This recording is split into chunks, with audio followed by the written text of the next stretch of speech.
নমস্কার, আমি ডক্টর বোধিসত্ত্ব খান চলে এসেছি সহজ শেয়ার বাজারের আরেকটি নতুন এপিসোড নিয়ে। প্রিয় বন্ধুরা, আশা করি সবাই ভালো আছেন এবং সুস্থ আছেন।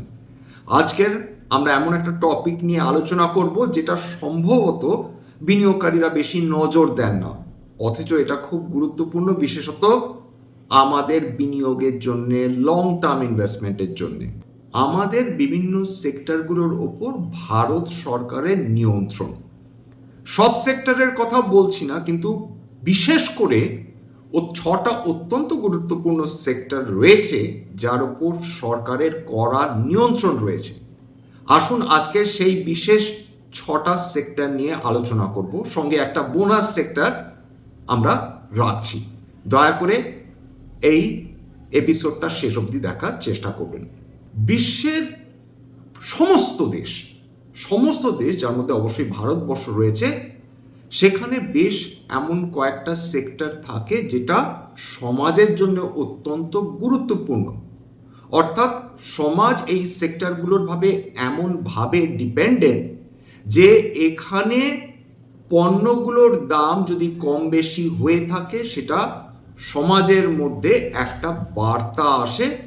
সেই সেক্টরগুলো কিন্তু সমাজের জন্য ভীষণ গুরুত্বপূর্ণ। প্রথম সেক্টর অয়েল অ্যান্ড গ্যাস, এটা রয়েছে ministry of petroleum and gas, তাদের নিয়ন্ত্রণে। কেন এইটা সরকারের ডিরেক্ট কন্ট্রোলে রয়েছে? তার কারণ আমাদের দেশে যে তেল এবং গ্যাস, জ্বালানি তেল এবং জ্বালানি গ্যাসের প্রয়োজন হয়ে থাকে, তার 80% তেল বিদেশ থেকে নিয়ে আসতে হয়। কিন্তু তেল এবং গ্যাস এতটাই গুরুত্বপূর্ণ যে তার উপর সমস্ত পণ্যের দাম নির্ভরশীল। বিদেশে আন্তর্জাতিক বাজারে যখন ক্রুড অয়েলের দাম অত্যাধিক হয়ে যায়, তখন সরকার বাধ্য হয় বিভিন্ন তেল এবং গ্যাস কোম্পানিকে এই আদেশ দিতে যে তোমরা লিটার প্রতি তেল বা গ্যাসের দাম বাড়াও। কারণ এই অধিকাংশ যে গ্যাস এবং তেল কোম্পানিগুলো রয়েছে তাদেরকে সরকার ভর্তুকি দিয়ে চালায়। নতুবা যদি আন্তর্জাতিক বাজারে যে তেল এবং গ্যাসের দাম রয়েছে বর্তমানে, সেটা যদি পুরোপুরি অয়েল এবং গ্যাস মার্কেটিং কোম্পানিজগুলো জনগণের মাথার ওপর চাপিয়ে দেয়, তাহলে কিন্তু জনগণ দারুণভাবে বিপদের মধ্যে পড়বে। তাদের পণ্যের যে দাম মেটাতে হবে, সেটা অধিকাংশ ভারতের জনগণ সেটা অ্যাফোর্ড করতে পারবে না। বিদেশে বর্তমানে দেখছেন যে ক্রুড অয়েলের দাম $100 কাছাকাছি, ব্রেন্ট ক্রুডের দাম $100 কাছাকাছি, অথচ আমাদের দেশে তেল এবং গ্যাসের দাম বাড়ছে না। এলএনজি অপ্রতুল, কাতারের রাস টার্মিনাল বন্ধ হয়ে গিয়েছে, ফলে এলএনজি যেভাবে আগে আমরা স্বাভাবিকভাবে পেতাম সেটা এখন পাচ্ছি না। এলপিজির অবস্থাও তথৈবচ, কারণ এলপিজি তৈরি হয় ক্রুড অয়েল থেকে, সেটারও কিন্তু যে সাপ্লাই সেটা দারুণভাবে কমে এসেছে। এবং এই ধাক্কাটা কারা খাচ্ছে? এই ধাক্কাটা খাচ্ছে অয়েল এবং গ্যাস মার্কেটিং কোম্পানিজগুলো। অর্থাৎ সরকার এই ক্ষেত্রে কিভাবে নিয়ন্ত্রণ করেন?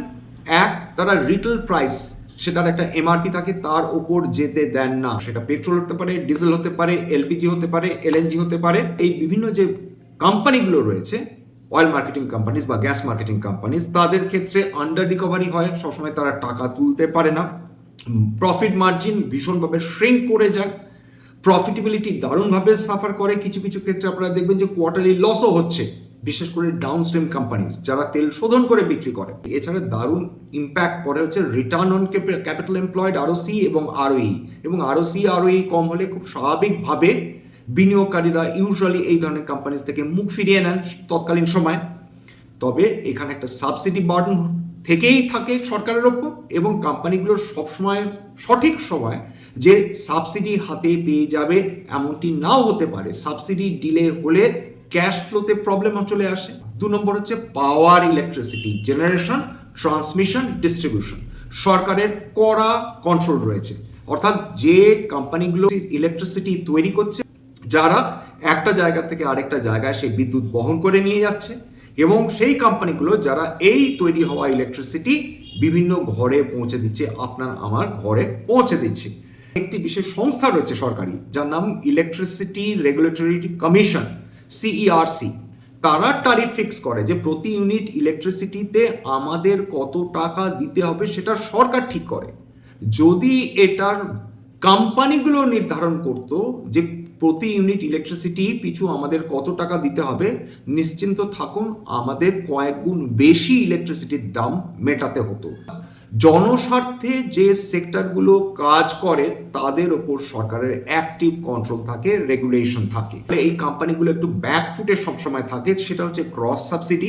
অর্থাৎ এখানে কেবলমাত্র ইন্ডাস্ট্রিয়াল ইউসেজের জন্য ব্যবহার হচ্ছে পাওয়ার বা ডোমেস্টিক ইউসেজের জন্য পাওয়ার ইউজ হচ্ছে তা না, যারা কৃষিক্ষেত্রে কাজ করছেন সেখানে যে ইলেকট্রিসিটি ব্যবহার হচ্ছে সেই ইলেকট্রিসিটি পার ইউনিটের দাম অনেক কম, কারণ সেটা সরকার হেভিলি সাবসিডাইজ করেন, বাধ্য করেন এই ইলেকট্রিসিটি ডিস্ট্রিবিউশন কোম্পানিগুলোকে কম দামে ইলেকট্রিসিটি বিক্রি করতে, বিশেষ করে এই কৃষিক্ষেত্রে যারা কাজ করছেন, যারা ইকোনমিক্যালি চ্যালেঞ্জড, অর্থাৎ যাদের অবস্থা অতটা সচ্ছল নয়, তাদেরও সরকার অত্যন্ত কম দামে প্রতি ইউনিট ইলেকট্রিসিটি বিক্রি করার ব্যবস্থা করে থাকে। আপনারা জানেন নিশ্চয় যে ইলেকট্রিসিটি যে কেবল রিনিউয়েবল এনার্জির মাধ্যমে তৈরি হয় তা না, কোল বেসড ইলেকট্রিসিটি তৈরি হয়, এবং কোন কোন কোম্পানি কত কয়লার অ্যালোকেশন পাবে সেটাও নির্ধারণ করেন কিন্তু ভারত সরকার। এছাড়া পাওয়ার পারচেজ এগ্রিমেন্ট, সেটাও গভর্নমেন্ট নির্দিষ্ট করেন যে কোন কোম্পানি কোন দামে কোন কোন ইনস্টিটিউশন এবং জনসাধারণকে কি দামে বিক্রি করবে। মার্জিন প্রেসার রয়েছে, যখনই কোনো পণ্যের দাম রেগুলেটেড হয়ে থাকে, সরকারের নিয়ন্ত্রণে থাকে, তখন কিন্তু মার্জিন প্রেসার চলে আসে। কারণ যদি কাঁচা মালের দাম বৃদ্ধি পেতে থাকে অথচ খোলা মার্কেটে আপনি আপনার পণ্যের দাম বাড়াতে পারছেন না, তখন প্রফিট মার্জিন শ্রিঙ্ক করে যায়, কমে আসে। সুতরাং প্রাইভেট প্লেয়ার বলুন বা পাবলিক প্লেয়ার বলুন, সরকারি যে পাওয়ার ডিস্ট্রিবিউশন কোম্পানিজগুলো রয়েছে বা পাওয়ার জেনারেশন কোম্পানিজগুলো রয়েছে অথবা প্রাইভেট, দুজনের ক্ষেত্রে একই সমস্যা যে তারা একটা নির্দিষ্ট দামের বেশি দিয়ে কিন্তু তারা পাওয়ার বিক্রি করতে পারবেন না। 3 নম্বর, ব্যাংকিং। সবচেয়ে বেশি রেগুলেটেড যদি কোনো সেক্টর থাকে সেটা হচ্ছে banking. Reserve bank of India এক মাথার উপর রয়েছে এই বিভিন্ন ব্যাংকগুলোকে কন্ট্রোল করার ক্ষেত্রে। 2 নম্বর, ফিনান্স মিনিস্ট্রি রয়েছে, দুজনে মিলে কন্ট্রোল করে যে ব্যাংকে যে লোন দেওয়া হয় তার মধ্যে 40% হচ্ছে প্রায়োরিটি বেসড লেন্ডিং, অর্থাৎ কিছু সেক্টর নির্দিষ্ট করে রেখেছেন সরকার যাদেরকে একটি কম ইন্টারেস্ট রেটে ঋণ দিতেই হবে এই বিভিন্ন ব্যাংকগুলোকে। সেই প্রায়োরিটি সেক্টরগুলোর মধ্যে রয়েছে এগ্রি সেক্টর অর্থাৎ কৃষি, এবং হচ্ছে স্মল মাইক্রো মিডিয়াম এন্টারপ্রাইজেস, এবং সেক্ষেত্রে তাদের 40% লোন যদি কম ইন্টারেস্ট রেটে দিতে হয় সেক্ষেত্রে তাদের প্রফিটেবিলিটি কমে যায়, ইউজুয়ালি একটা নির্দিষ্ট রেটের বেশি তারা চার্জ করতে পারবে। এছাড়া নন পারফর্মিং অ্যাসেটের একটা প্রভিশনিং এর রুল রয়েছে, অর্থাৎ নন পারফর্মিং অ্যাসেট মানে হচ্ছে আপনি কাউকে ঋণ দিয়েছেন এবং তারা ঋণ শোধ করতে পারছে না, সুতরাং সেটাকে কিছুদিন পর সেটা নন পারফর্মিং অ্যাসেট হিসাবে ট্রেডেড হবে, অর্থাৎ ব্যাংকগুলো ধরে নেবে যে টাকা তারা ধার দিয়েছে তার উপর সুদ ফিরে পাওয়ার আশা কম। অনেক ক্ষেত্রে সেটাকে ব্যাড লোন ঘোষণা করা হয় যদি সেই টাকা ফেরত পাওয়ার সম্ভাবনা না বরাবর হয়ে যায়। তো এই ক্ষেত্রে ব্যাংকগুলোকে কি করতে হয়, এই ক্ষেত্রে তার ব্যাংকগুলো যে টাকাগুলো তারা রোজগার করছে, যে রেভিনিউ স্ট্রিম আসছে, তার মধ্যে থেকে একটি অংশ টাকা আলাদা করে সরিয়ে রাখতে হয়। যদি এনপিএ সামনে আসে, যদি নন পারফর্মিং লোন সামনে আসে, সেক্ষেত্রে তারা বাধ্য হবে যাতে এই যে টাকাটা তারা আলাদা করে সরিয়ে রাখছে সেটা দিয়ে এটাকে অফসেট করা, অর্থাৎ এই লসটাকে মেক আপ করা। এবং যখনই প্রভিশনিং হবে তখন খুব স্বাভাবিকভাবে সেটা ব্যাংকগুলোর প্রফিট মারাত্মকভাবে কমিয়ে দেবে। যখন কোনো কোম্পানি বা ব্যাংক তারা তাদের কোয়ার্টারলি রেজাল্টস পাবলিশ করে, সেখানে যারা বিনিয়োগকারী তারা কিন্তু আগে লাফিয়ে পড়ে দেখেন যে নন পারফর্মিং অ্যাসেট বা নন পারফর্মিং লোন তার অবস্থা কীরকম। সুতরাং যদি গ্রস নন পারফর্মিং অ্যাসেট এবং net non performing asset quarter on quarter বা ইয়ার অন ইয়ার কমতে থাকে, সেই ক্ষেত্রে ব্যাংকগুলোর ক্ষেত্রে একটা পজিটিভ এফেক্ট দেখতে পান বিনিয়োগকারীরা।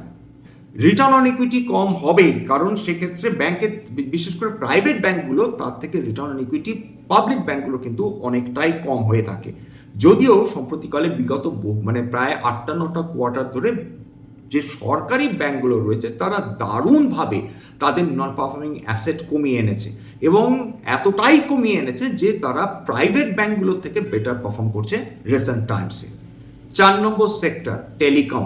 ভারতবর্ষে যে ডেটা কস্ট অফ ডেটা, অর্থাৎ আমরা যে ডেটা কিনি প্রতি মাসে বা ইন্টারনেট যেটা আমরা চালাচ্ছি, আমরা প্রতি মাসে হয়তো 300 থেকে 400 টাকার মধ্যে দিয়ে হয়তো আমরা 2 GB ডেটা কিনছি প্রত্যেক দিন।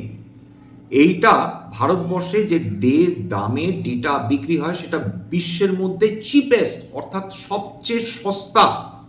বিদেশে ডেটা বিক্রি করা দারুণ একটা প্রফিটেবল ব্যবসা এবং টেলিকম কোম্পানিগুলো বিলক্ষণ লাভবান হয়ে থাকে, কিন্তু ভারতবর্ষে বসে রয়েছে telecom regulatory authority of India বা ট্রাই।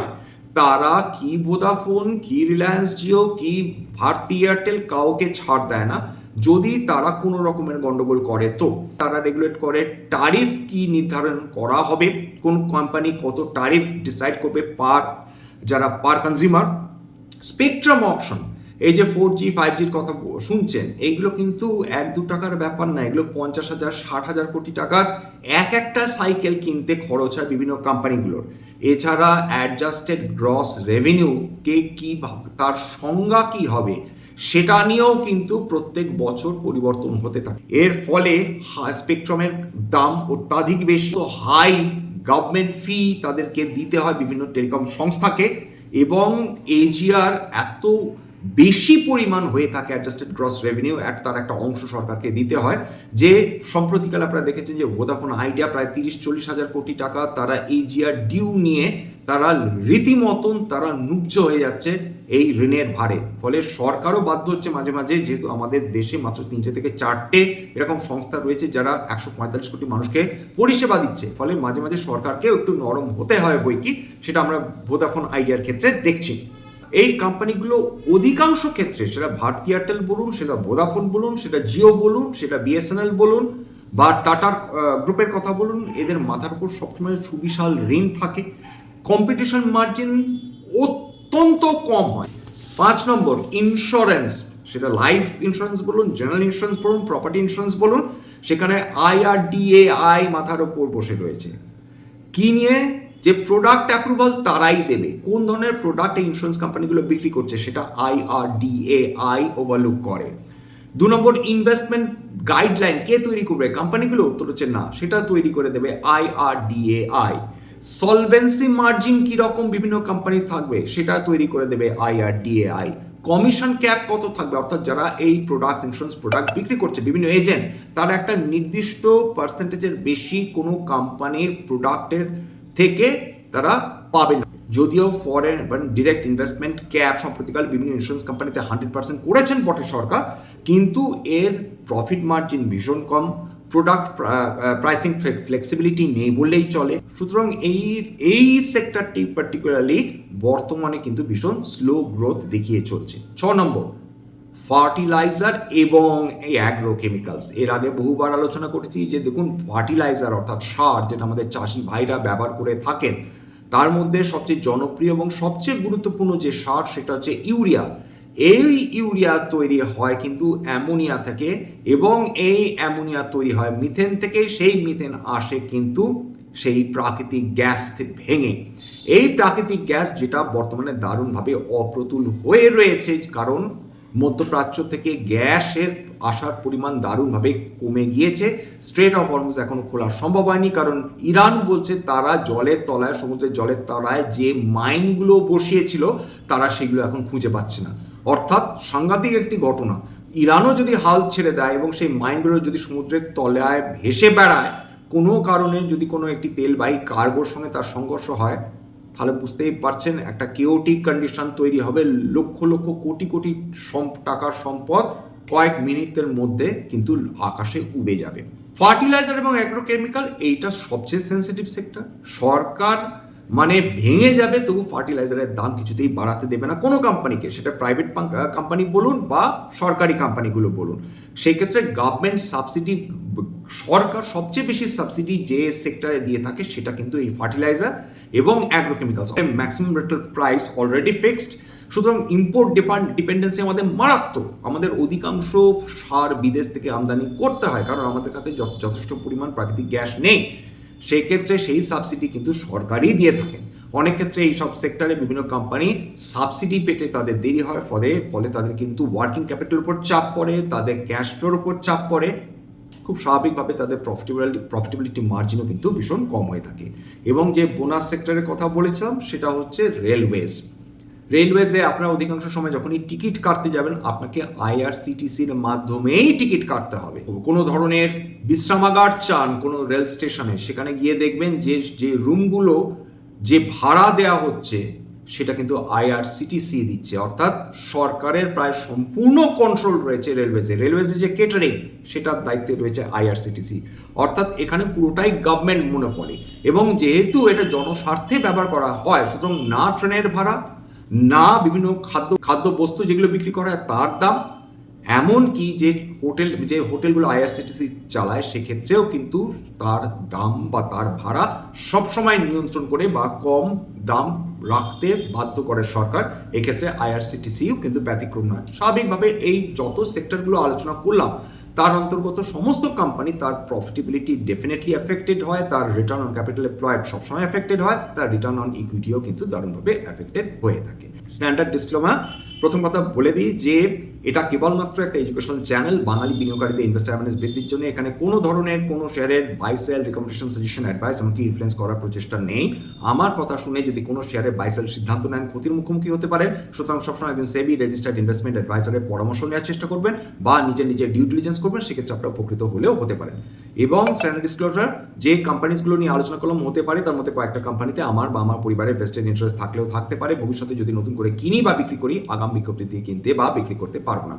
সবশেষে যেটা বলি, যদি এই ধরনের এপিসোড আপনাদের ভালো লাগে প্লিজ একটা লাইক দেবেন, প্লিজ সাবস্ক্রাইব করবেন এবং যদি সত্যি মনে হয় আমার বাঙালি ভাই বোনদের জীবনে একটুখানি ভ্যালু অ্যাড করতে পেরেছি প্লিজ নিজের গ্রুপে শেয়ার করে দেওয়ার চেষ্টা করবেন। আজকের জন্য